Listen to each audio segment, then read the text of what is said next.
Hello, আসসালামু আলাইকুম রহমতুল্লাহি আবরাকাতু। আপনি কি এই মুহূর্তে সিঙ্গাপুর আসার প্ল্যান করতেছেন?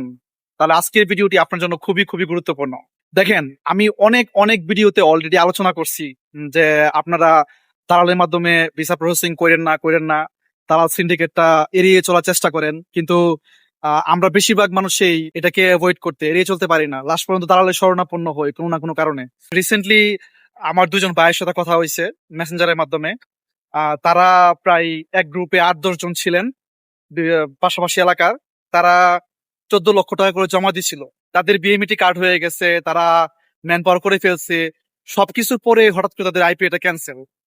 এখন দেখেন, রিসেন্টলি আপনারা শুনছেন কিনা জানি না, যারা ফেসবুকে আপনারা মোটামুটি সচরাচর চোখ রাখেন তারা হয়তো বা জানেন যে একটা বস পালায়ে গেছে, একটা কোম্পানির বস। সে অনেকগুলো ভিসা করে আইপিএ দিয়ে হঠাৎ করে টাকা পয়সা নিয়ে হঠাৎ করে সে পালায়ে গেছে সিঙ্গাপুর থেকে। তো সে তো টাকা পয়সা নিয়ে পালাই গেছে। এখন এই যে আহ, এতগুলা মানুষের টাকা পয়সা, প্রায় ১.৫-২ কোটি টাকা পয়সা নিয়ে এসে পালায়ে গেছে। এখন যারা বাংলাদেশ থেকে জমা দিছিল টাকা পয়সাগুলা, তাদের কি অবস্থাটা বুঝতেছেন? তারা কিন্তু আইপিএ পাইছিল, হ্যাঁ, ম্যান পাওয়ার করছিল, সবকিছু শেষে কিন্তু তারা আইপিএটা ক্যান্সেল করে দেয়। এখন তারা কি করবে বলেন তো? দেখেন, এখন এই বিষয়ে কিছু করার নাই।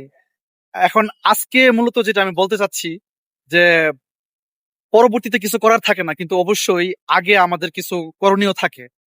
এখন বেসিক্যালি যে বিষয়টা হয়েছে যে তারা কিন্তু তাদেরকে বলতেছে, বুঝ দিয়ে রাখছে যে ওই বস পালায় গেছে, সমস্যা নাই। দালাল যে সেও কিন্তু এলাকা ছাড়া এলাকা যেতে পারতেছে না।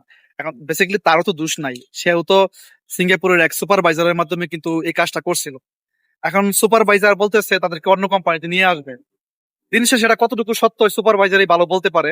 সবাই তো আর বিকল্প পথ খুঁজে পাবে না, বা সবাইকে আনবেও না আমার মনে হয় না। বাট সবাই যে একবারে টাকাটা পেয়ে যাবে তাও কিন্তু না। বেশিরভাগই দেখা যায় কি অনেক ভোগান্তিতে পড়তে হবে।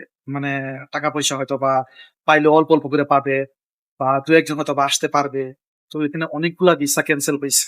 যাই হোক, মূল কথা হচ্ছে যে এটা আমাদের শিক্ষা নেওয়া উচিত এখান থেকে, এই ঘটনা থেকে। আমরা যদি না শিখি আমাদের আর কিছু করার নাই। যাদের লস হয়েছে তাদের তো লসই হয়েছে, তাদের কিছু করার নাই। কিন্তু পরবর্তীতে আমরা যারা আসতে চাই আমাদের জন্য আর লস না হয়, আমাদের হয়তো বা কিছু করণীয় ছিল, থাকতে পারতো এই ঘটনাটার মধ্যে। যদি অফিসিয়ালি যদি আমাদের কাছে ডকুমেন্টস থাকতো, বা আমাদের ওই ধরনের আমরা যদি অফিসিয়াল পর্যায়ে হইতো, তাইলে হয়তো বা এটা একটা অ্যাকশন নেওয়া যেত, বা আমাদের লিগেল ছিলাম। এখন ভাই যেটা হয়েছে, মানে এইসব ক্ষেত্রে দালালদের মাধ্যমে টাকা পয়সা দিলে টুকিটাকি একটা স্টাম্প করা থাকে বড় জোর। বেশিরভাগই কিন্তু হাতে হাতে টাকাটা দেওয়া হয়, আর ব্যাংকে দিলেও তো এটা বলা থাকে না যে আমি বিদেশ যাওয়ার জন্য টাকাটা জমা দিচ্ছি, তাই না? কিন্তু যদি অফিসিয়ালি হইতো বিষয়টা, তাহলে কিন্তু এখানে বাংলাদেশের আইন আছে। হুম, আইনের মাধ্যমে একটা কিছু করা যাইতো, বা চেষ্টা করা যাইতো। এখন কিন্তু টোটালি আর কোনো কিছু করার নাই। এখন ওই যে আল্লাহর হাওলা, কপালে যা আছে।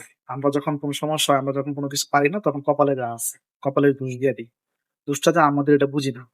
তো যাই হোক, আমি যেটা বলতে চাই ভাইয়েরা, কিভাবে আপনারা চেষ্টা করেন না, আপনারা চেষ্টা করেন যে যেগুলা রিক্রুটিং এজেন্সি অফিসিয়ালি আপনারা কাজগুলো করার জন্য যেটা হওয়া উচিত। হুম, এভাবে দালালকে হাতে হাতে টাকা দেওয়া, বা ভিসার জন্য তারা প্রমিস দেয় আপনাদেরকে, এই বিষয়গুলো আসলে কি, মানে যারা ধরা না খায় তারা তো বলে যে না আমি তো চলে আসছি, কিন্তু যারা ধরা খায়, এই যে দেখেন ১.৫-২ কোটি টাকা দিয়ে নিয়ে সে পালায় গেছে, আর যারা ১৪ লাখ ১৫ লাখ টাকা করে টাকা জমা দিছে, তাদের কি অবস্থা? ওই দুইটা ভাই যে আমার সাথে যোগাযোগ করছে, তারা কান্না করতেছে যে ভাই, আমি তো ব্র্যাক ব্যাংকে থেকে লোন তুলে টাকাটা দিছি। আমার প্রতি মাসে ১ লাখ টাকার মতো আমার কিস্তি আসে। এখন আমি কি করব? তাকে জিজ্ঞেস করলাম যে সিঙ্গাপুরে আপনার যে এজেন্সির মাধ্যমে টাকাটা জমা দিচ্ছেন, এটা কি আপনারা জানেন? না ভাই, আমরা তো সিঙ্গাপুরে কাউকে চিনি না, আমরা বাংলাদেশের। তো ভাইকে জমা দিচ্ছি, উনি সিঙ্গাপুরে কাজ করছে। এখন কি করবে বলেন? কিচ্ছু করার নাই। যাই হোক, আমি ব্যক্তিগতভাবে চাই যে টাকাটা তারা ফিরে পাক। হ্যাঁ? কিন্তু সম্ভাবনা খুব কম। এবং আমরা যারা ভবিষ্যতে ইয়ে করে ভিসা প্রসেসিং করবো, আমরা যেন সচেতন হয়ে যাই। হ্যাঁ? যদিও একান্ত বাধ্যগত হয়ে যদি আমাদের টাকা লেনদেন করতে হয়, আমরা যেন বুঝে শুনে টাকাটা লেনদেন করি, এবং যথাযথ ডকুমেন্ট যেন থাকে আমাদের। আর আরেকটা বিষয়, আমি মেইন যে কথাটা বলতে চাই সেটা হচ্ছে যে আপনারা কখনোই, মানে টিকিট কাটার আগ পর্যন্ত পুরো টাকা জমা দিবেন না। হ্যাঁ? আপনারা বিএমইটি কার্ড হয়তো বা হইছে, সিকিউরিটি বন্ড তারা পাইছিল কিনা আমি সিওর না। Security bond, BMET card, everything যখন পাবেন, টিকিট যখন আপনাদেরকে দিবে, তখন আপনারা পুরো টাকা জমা দিবেন। ঠিক আছে? আর চেষ্টা করবেন ট্রাস্টেড মানে বিশ্বস্ত যে মাধ্যম, এই মাধ্যমগুলোতে মানে কাজগুলা করার জন্য। আপনারা পরিচিত তাকে চিনেন না, জানেন না। হ্যাঁ, বন্ধুর মাধ্যমে পরিচিত পাশের এলাকার। এভাবে কইরেন না ভাই। ধরা খাইলে কিন্তু মরবেন। সো আজকে এই পর্যন্তই। সবাই ভালো থাকেন, সুস্থ থাকেন, নিরাপদে থাকেন। ধন্যবাদ সবাইকে।